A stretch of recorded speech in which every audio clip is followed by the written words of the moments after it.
السلام علیکم دوستوں، کیسے ہیں آپ سب؟ آج کی ویڈیو کا واقعہ جو ہے وہ بہت ہی خوبصورت ہونے والا ہے، تو آپ سے گزارش ہے کہ آپ سب زیادہ سے زیادہ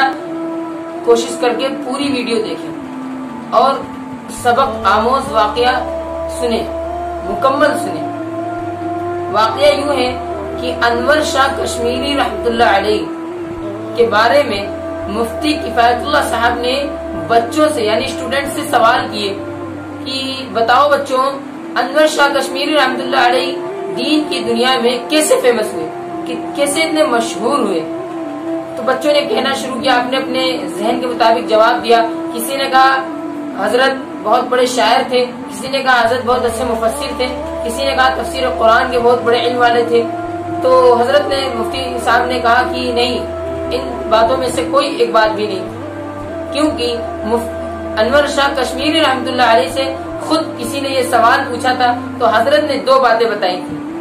ناظرین، اگر ہم اور آپ ان دو باتوں پر عمل کر لیں تو انشاءاللہ اللہ رب العزت ہمیں بھی اس مقام پر پہنچا سکتا ہے، اور ضرور پہنچا سکتا ہے، کیونکہ اس سے پہلے ایک شرط یہ ہے،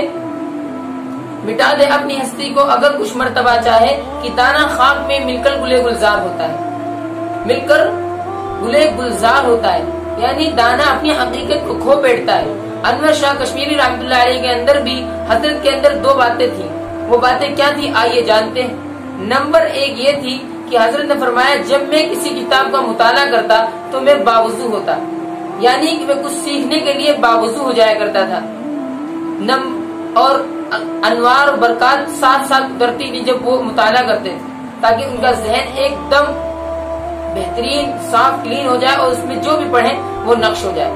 نمبر دو کی بات یہ تھی کہ حضرت فرماتے ہیں میں جب کبھی بھی حدیث کی کتاب پڑھ رہا ہوتا اور مجھے حاشیہ دیکھنے کی ضرورت پڑ جاتی، حاشیہ بولتے ہیں ڈیفینیشن کو، یعنی بات کا خلاصہ کیا ہے، تو دیکھنے کی ضرورت پڑ جاتی اور وہ کسی دوسری طرف لکھا ہوتا تو میں کبھی بھی کتاب کو اپنی طرف نہیں کرتا، یعنی کہ حدیث کی کتاب کو اپنی طرف نہیں کرتا، بلکہ میں اس کے تابع ہو جاتا، وہ جدھر بھی ہوتی میں ادھر اٹھ کر جاتا اور ادھر سے پڑھتا جا کے۔ یہ تھی حضرت کشمیری رحمۃ اللہ علیہ کی مشہور ہونے کی دو باتیں، اور ان کی سب سے بڑی وجہ یہ راز تھا ان کے مشہور ہونے کا اور اتنا علم پانے کا۔ ناظرین، اس دنیا میں ہر انسان کامیاب ہونا چاہتا ہے، لیکن وہ خود سوچتا ہے کہ مجھے لوگ فالو کریں، میں نہ فالو کروں۔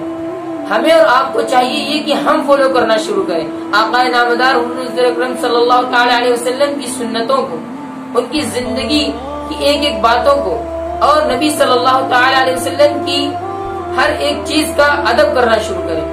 حدیث ہے، مسجد میں جائے تو مسجد کا ادب، مدرسے میں جائے تو مدرسے کا ادب، یعنی ہر ایک چیز کا ادب شروع کریں،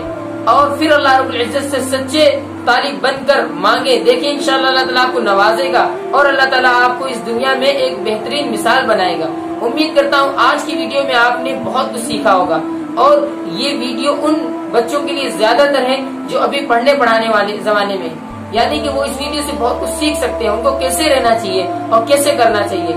ٹھیک ہے ناظرین، ملتے ہیں اگلی ویڈیو میں، تب تک کے لیے السلام علیکم ورحمۃ اللہ وبرکاتہ۔